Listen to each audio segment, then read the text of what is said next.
Welcome back, Sebastian here. Time for my power rankings for the 2024 Japanese Grand Prix. So of course, I did not film a review for qualifying or the race, but that's because I was at the race itself.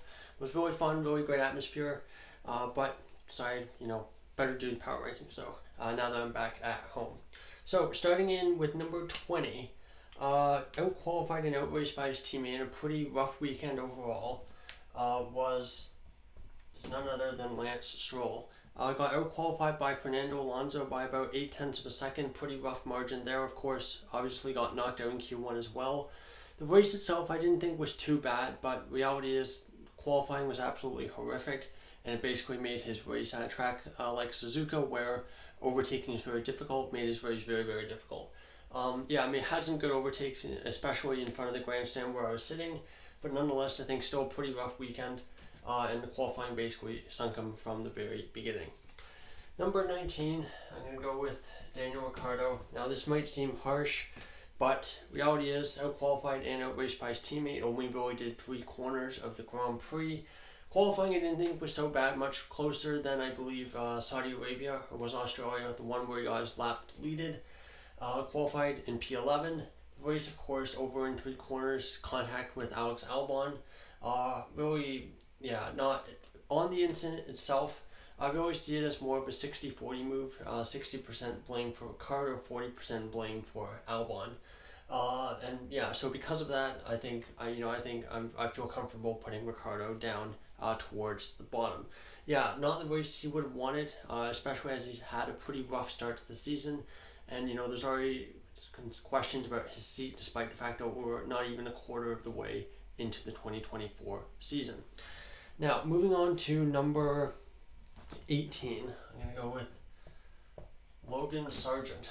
So for Sargent, outraced his teammate, Alex Albon, of course. Albon also caught up in that crash, lasted only 3 corners. But for Sargent, pretty tough weekend. Of course, crashed in FP1. Of course, I try not to take FP1 into account when I'm doing these power rankings, only qualifying in the race. But obviously that wasn't a great start. And then in the race, I think the pace was all right. Was in that kind of second group fighting with the Alpines, but then had that mistake, had that spin at the Degner curve. That kind of really sent him back, and I think forced him to do an extra pit stop as well. All right, number 17. I've gone with Zhou Guanyu. So for Zhou, another rough qualifying dead last in 20th. I believe got out-qualified by about 0.6 of a second to Bottas. Then had to retire pretty early on with some kind of mechanical issue. All in all, a pretty rough Grand Prix for Zhou. Number 16, I've gone with Alex Albon, the other driver in that opening lap crash that caused that red flag. Out-qualified his teammate Logan Sargent, but then was out-raced by his teammate. For Albon, not a whole lot to comment on. I do feel like he could have maybe not gone for that move on Ricciardo around the outside of turn 3, I believe it was. But that being said, lap 1, like the steward said, there's obviously going to be, the cars are a lot closer together. It's harder for them to make those kinds of decisions when you have like so many different cars around you. But that being said, I do think he kind of kept his position on the track. And then, of course, Ricciardo was the one who unfortunately drifted over to the right. And then both of them kind of got taken out there. Definitely a weekend to forget for Albon, and hopefully the chassis is okay and he'll be able to kick on, and Williams will be able to kick on when they go to China in 2 weeks' time. Number 15, I've gone with Pierre Gasly. Not a great weekend for Gasly, out-qualified by his teammate Esteban Ocon for the fourth race in a row. So that's something that he's going to want to work on in the coming races. Hasn't been out-qualified Ocon yet. The race I don't think was too terrible, just kind of driving around in the Alpine, not a whole lot to add. I saw it on track. It was very slow, not particularly quick. For Gasly, not a great weekend, but also not a particularly terrible weekend like I feel the drivers in the bottom row had. Number 14, I'm going to go with Oscar Piastri. Not a great weekend for the McLaren driver, especially at a circuit that he did pretty well at last year. Qualifying, I believe margin was about 2.5-3 of a second to Lando Norris. That obviously put him back quite a bit further on the grid compared to his teammate. Grand Prix itself, I don't think was terrible. Spent most of the Grand Prix stuck behind Alonso. If Alonso wasn't there, maybe he would have been able to push his way up the field a bit closer to his teammate.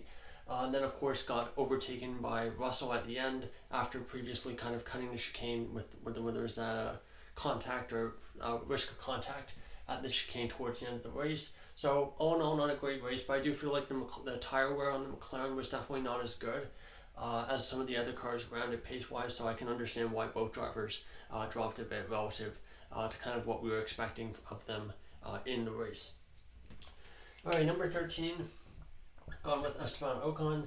Again, got into Q3, knocked out Lance Stroll out of qualifying there in the Alpine, a much inferior car, so really good job in there.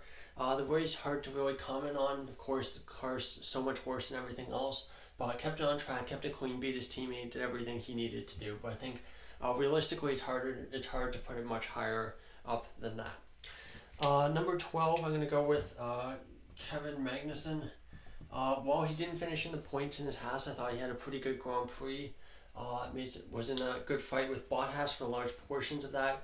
And I think, unfortunately, in that chaos with the pit stops, kind of got a bit caught out there and wasn't able to capitalize and get any points out of it. Really, there's only 1 point available for the bottom 5 teams today. But yeah, nonetheless, I thought pretty good Grand Prix for Kevin Magnussen. Qualifying, not so good, but nonetheless, I think a pretty good Grand Prix overall. Number 11, I've gone with Lewis Hamilton. So out-qualified his teammate George Russell for the first time this season. The race, not so good though. Really struggled, I think, in the early stage of the race. Got overtaken, or I guess let his teammate pass in George Russell, and then from there, never really was able to close back up towards Russell and always kind of stayed about 5 to 8 seconds behind his teammate from there. And another P9 finish. And I think on points-wise, this is probably the worst start to a season that he's had in his career. I know generally, historically, he generally does get better as the season goes along.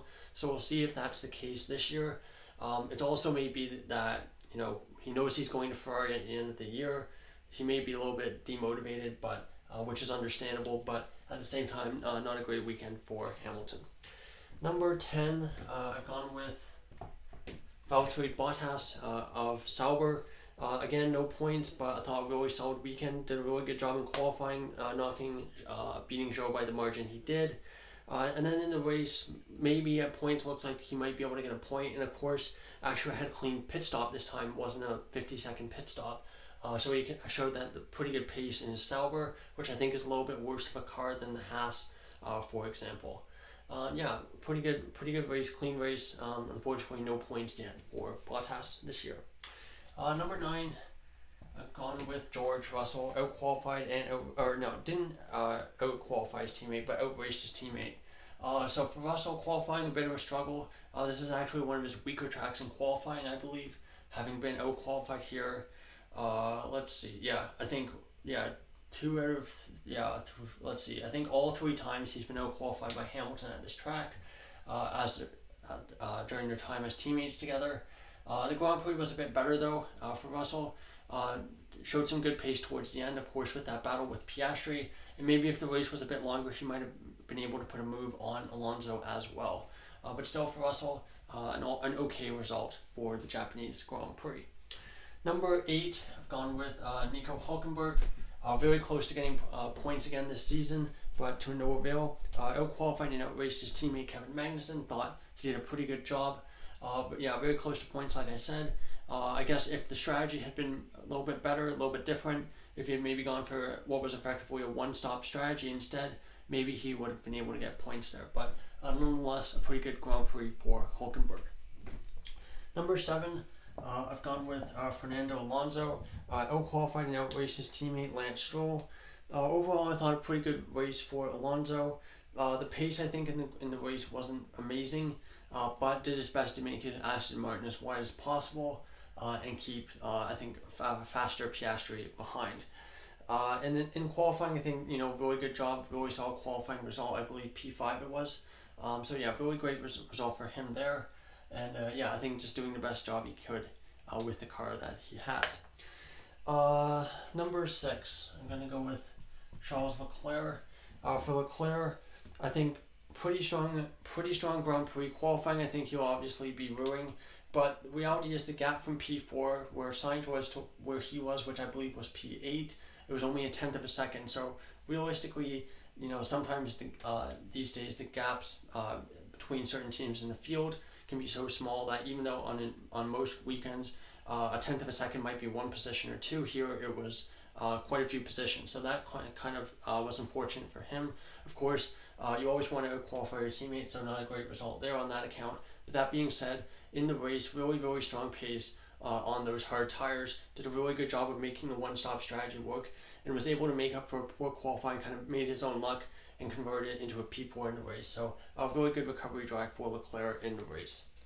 Number 5, I'm going to go with Lando Norris. Really excellent qualifying P3.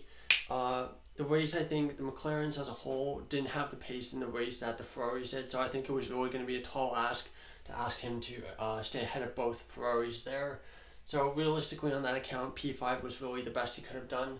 And yeah, I think really decent job for Norris again this weekend, just getting consistent points. I think they'll be a little bit frustrated given that this is probably a track that they circled as being one of the best tracks this season. But yeah, to no avail, unfortunately. And they'll be wanting to see, hoping for better next time out in Shanghai.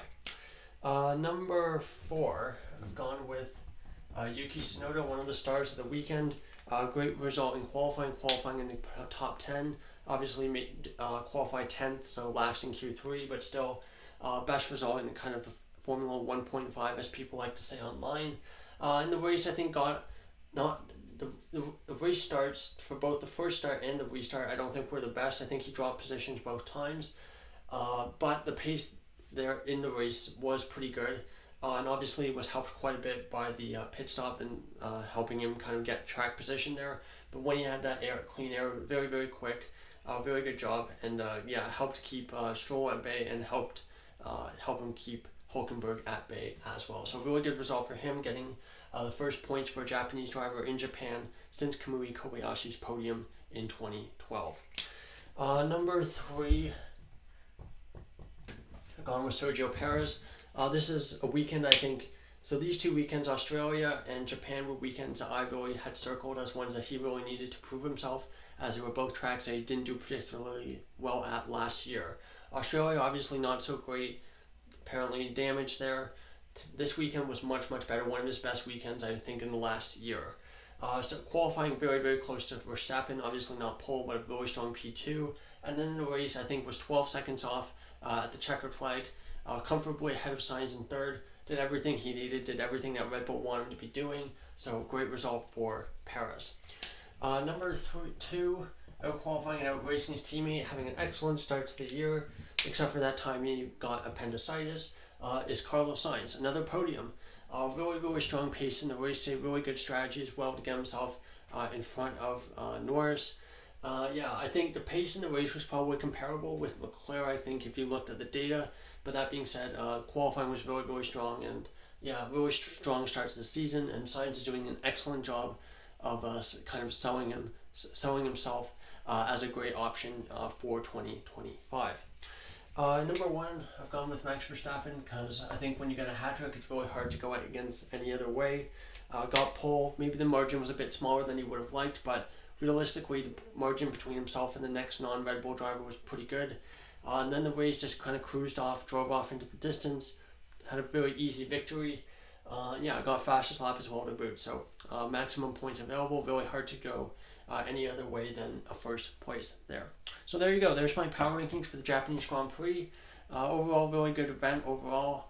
I think maybe there were some things I could have done a bit differently with trains and whatever and getting to and from the track, but nonetheless I think it was a really good event.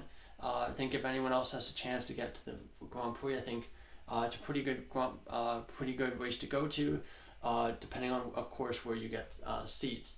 I do feel as well and think it's become one of the more affordable tracks, of course, if you live in Japan, given that just the value of the yen relative to other currencies, and I think because of the effective Drive to Survive and the kind of how it's kind of inflated prices for F1 tickets in North America and even in Europe, whereas it hasn't really had that effect in Japan, you know, F1's not really that popular here. I think compared to the heyday in like the 90s, I would say. So yeah, I think prices are generally pretty modest in comparison to other Grand Prix. So you know, if you're coming over here from overseas, or if you even live here, I think it's a pretty good value, especially for a 3-day pass. So there you go. So there's my review of going to the Grand Prix itself and my power rankings for the Grand Prix. Thank you so much for watching, and goodbye.